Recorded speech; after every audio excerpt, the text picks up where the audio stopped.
The Los Angeles Lakers defeated the Dallas Mavericks 112-97. This was a homecoming game for Luka Doncic. This was his first game back in Dallas since the trade. And obviously, this was going to be a very emotional game from start to finish. And it was. Dallas had this emotional tribute for Doncic. You could tell he was blown away by the tribute. He had to stop himself from crying a few times. You could see it in his eyes. His eyes were super red. He was teary-eyed about it. It's clear he loved Dallas with all of his heart, and plus more. You could tell just by the way by the way he looked at the fans throughout this game and his reactions that this was his home and it was taken away from him thanks to Patrick Dumont and Nico Harrison. They took it away from Luka, and obviously it hurt. God, I don't even know if I said Nico's last name correctly. Is it Nico Harris or Nico Harrison? That just shows you how much respect I have for this clown. Just let me see. I want to make sure I got it correct. Don't. Okay, it's Nico Harrison. So I was right about it. Well, but Luka shined throughout this game. He dominated this game. He had 31 points in like the first half, I believe. And he cooled down a little bit in the second half of the game. He had only 45 to finish the game, but he established himself from the start. And he showed, I wouldn't say he showed Dallas fans how great he truly is, because they always knew how great he was, hence why they were against this trade and they hate Nico Harrison. He showed Nico Harrison what he gave away. Nico may never admit it, but the Lakers did a number on him. They ripped him off in this trade. He showed it to Nico Harrison. He showed it to Patrick Dumont what he's about, that he's a legit MVP player. He made them look stupid in this game. This will be this will make all the rounds tomorrow when it comes to media discussions on ESPN and these other outlets. They will be talking about this. They'll be talking about how Nico had egg on his face in this game. And Nico really did have egg on his face. Just seeing how stupid he looked in the crowd when they were chanting "Fire Nico," which was hysterical. But he's going to have to deal with it, and I don't think he'll ever live down this deal. I think this deal is so bad that Nico, when he gets fired, because he will eventually, within a year or two, Dumont will make him the scapegoat and he will be canned. But once he gets fired, I don't think he'll ever get another GM job in this league again. I just don't see it happening. The Lakers are now, unfortunately, and I say unfortunately, an elite team with Luka being there. He just has what I call the multiplier effect, that he makes even the crappiest players look halfway decent. And that's a sign of being a truly great player. Just he can make these role players look legit on the court. Some of these guys wouldn't look as good as they do without Luka. I think he's made a guy like Austin Reeves, who I won't say is garbage, but who I believe before this trade was a decent player, just a much better player that looks like a star player out there. When I don't think he's a truly legit number 3, but with Luka right now, he's averaging 20.3 points per game. Just he's taking his game to another level. That's just the effect of Luka's multiplier effect, as I call it. He makes everyone just look that much better. It's easier to build a team around a player like that. And Nico flushed it down the toilet. He threw it away. I look at even a scrub like Jackson Hayes. When you pair him up with Luka, he actually becomes playable on the court, which prior to his trade, he wasn't playable at all. And now he just looks like a halfway decent player. Again, the Luka effect. But Luka really showed throughout this game why this is going to go down as one of the stupidest trades in NBA history. If he ever gets the Lakers a title, this will be top 3 stupid trade thanks to his dummy Nico Harrison. And speaking of dummies, let's talk about Anthony Davis, who I call a dummy. That's my nickname for him. I refer to him as a dummy because I thought he was a dummy in the first place to ever want to go to the Lakers to team with LeBron. I felt several years ago that it was going to be a bad decision for him in the sense that LeBron was going to use him for LeBron's advantage to enhance LeBron's legacy, but A. Dummy's legacy wouldn't be enhanced by playing with LeBron because he would never get any of the credit and he will never really get to enjoy the achievements since he's not going to be the man on that team. LeBron showed that during the 2020 run when he got Finals MVP, and Davis was seen as a glorified sidekick.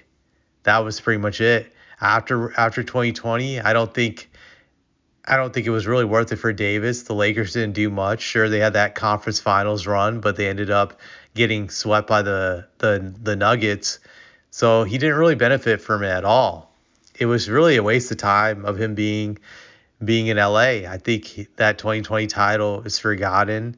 And if the Lakers win a few titles during the Doncic era, it won't really be widely remembered that much, just like a blip in the radar. So I think he wasted his time there, but he was stupid for teaming up with LeBron. LeBron is a narcissist, and everybody by 2019 could tell LeBron was a narcissist. You could see it from like a 1,000 miles away. This man's a narcissist. You gain nothing by teaming up with him. So why would you do that? Even someone as dumb as Kawhi Leonard figured it out very quickly when originally he was trying to force the Spurs to trade him to the Lakers. But the moment LeBron signed with the Lakers, he didn't want any part of the Lakers, which was hysterical. This was like back in, I believe, the summer of 2018 that Kawhi backed off from wanting to get traded to the Lakers once LeBron signed there because Kawhi knew that the team wouldn't be his team if he's playing with LeBron. So Kawhi figured it out, but A. Dummy just couldn't figure that out, and he paid the price for it. But let's go back to this game. A. Dummy really was what you call a non-motherfucking factor throughout this game. He really didn't do much in this game. Like, I know some people will look at the box score and say 13 points, 11 rebounds, 6 assists, that he nearly had a triple-double, but he wasn't really effective. I think plus minus really tells the truth, -10 when you look at it, and he really was a negative out there. He didn't really do much. He was standing around a lot of times behind the three-point line, not trying to get into post position when he had mismatches. He really wasn't forcing the issue. He wasn't aggressive. Just passed it really on both ends of the court, I felt, throughout this game. And he showed why in this game this trade was a huge ripoff. I believe Dallas will get Anthony Davis, a.k.a. A Dummy, on the decline. That you're going to see a decline in A Dummy's game the next few years. I think it's going to be rapid in a sense because this man is injury prone. So he doesn't really have much left in him to be a great player, I feel, in this league. Just a very dumb trade. And A Dummy showed that tonight. This was a ripoff. Maverick fans will be upset for years to come when it comes to this trade. This trade is a trade that I don't think they'll ever be able to live down unless the Mavericks get another superstar that's equivalent to Luka or even better than Luka. Highly unlikely that's going to happen unless they get lucky in the draft lottery just in the upcoming years and somehow they look out with a generational prospect, but highly unlikely. This trade could take them decades to come back from. It's very hard to come back from losing a generational talent. Very few teams bounce back that quickly. When you look at the history, look at the Milwaukee Bucks when they gave up Jabbar. It took them half a century to come back from that. Really, they never really recovered from it until they won their title in 2021, and they finally could just get over that. But prior to that, they never got back to the finals after they got rid of Jabbar. That was for generations. You look at other franchises when they lose their franchise player. Look at Orlando when they lost Shaq. Granted, they got to the finals once with Dwight, but it was never the same. He was never as good as Shaquille O'Neal. And there's some others, if you think deeply about it, other franchises that have lost their franchise player. But Mavericks are going to be in that pile just of teams I'll be reeling from epic stupid trades for just years, decades. That's what it could be. And these fans should never let Nico or or Patrick Dumbass Dumont live this trade down. They should pour salt into the wounds. And I hope they give them hell in the sense that they don't agree to giving them an arena, because what they did was treacherous. It was treasonous when it comes to basketball in my eyes. They empowered the most hateable franchise in the NBA in the Los Angeles Lakers. Yes, they are very hateable unless you're a Laker fan. They're fucking insufferable. They're annoying. And now we'll have to deal with the Lakers being relevant for like the next 10, 12 years simply because they got Luka in his prime, unless he gets hurt. So thank you. Thanks a lot, Patrick Dumbass Dumont and Nico Harrison for making this horrible trade. Thanks for punishing all NBA fans now that we're going to have to endure this bullshit. I say fuck you guys, and best of luck to Maverick fans. Like I said, give them hell.